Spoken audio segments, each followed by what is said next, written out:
ហាសង្ក្រាន្តឆ្នាំមមីអត្តស័កពុទ្ធសករាជ2570មហាសករាជ1948ជលសករាជ1388គ្រិស្តសករាជ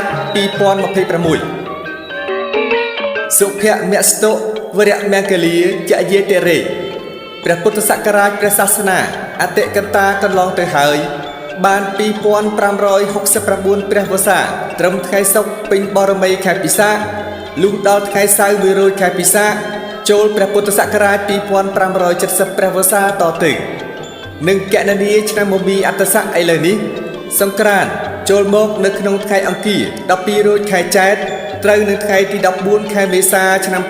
2026វេលាម៉ោង 10:48 នាទីព្រឹកនោះព្រះអាទិត្យចរចេញពីមីនរាសីទៅស្ថិតនៅឯមេសរាសីដើរតាមគោវិថីគឺផ្លូវកណ្ដាលទើបមានទេពធីតាមួយព្រះអង្គជាមគ្គនិយាកា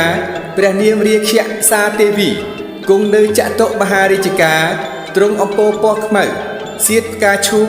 អភរណៈកែវបុរាភក្សាហាលោហិតព្រះហស្តស្ដាំទ្រង់កាន់ត្រីសូព្រះហស្តឆ្វេងទ្រង់កាន់ធ្នូ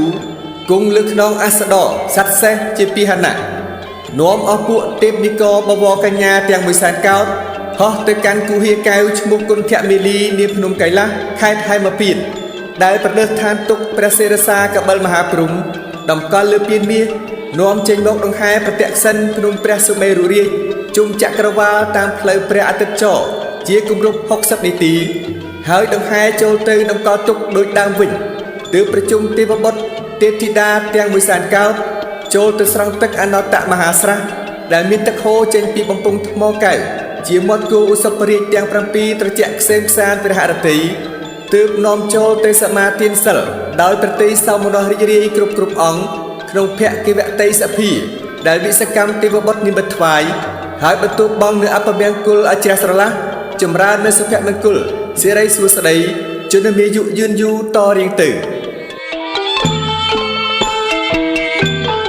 ថ្ងៃអង្គារ12រោចខែចែកត្រូវនៅថ្ងៃទី14ខែមេសាឆ្នាំ2026វេលាម៉ោង 10:48 នាទីព្រឹក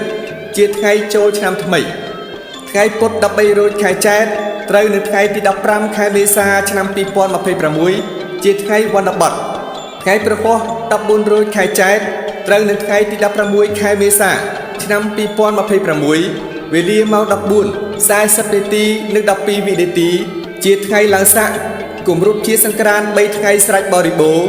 ចូលជាសកលឆ្នាំមមីអត្តស័កតរៀងទៅ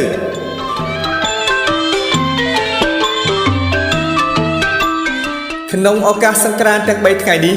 សូមអស់ជននានីជនប្រុសស្រីទាំងឡាយរៀបចំគ្រឿងសក្ការៈបូជាមានទៀនធូបផ្កាភ្ញីថ្វាយព្រះរតនត្រ័យនិងនំចំណីផ្លែឈើជាដើមជូនមេដាបេដាអាណាព្យាបាលជាបុព្វការីព្រមទាំងទទួលស្វាគមន៍ទេវតាឆ្នាំថ្មីហើយខិតខំលះបង់នៅចិត្តអាក្រក់ជាចិត្តប្រកបដោយអភិជាព្យាបាទមិច្ឆាទិដ្ឋិឲ្យជ្រះស្រឡះចម្រើនឡើងវិញនៅចិត្តប្រកបដោយបញ្ញានិងព្រហ្មវិហារធម៌គឺមេត្តាករុណាមុទិតាឧបេក្ខា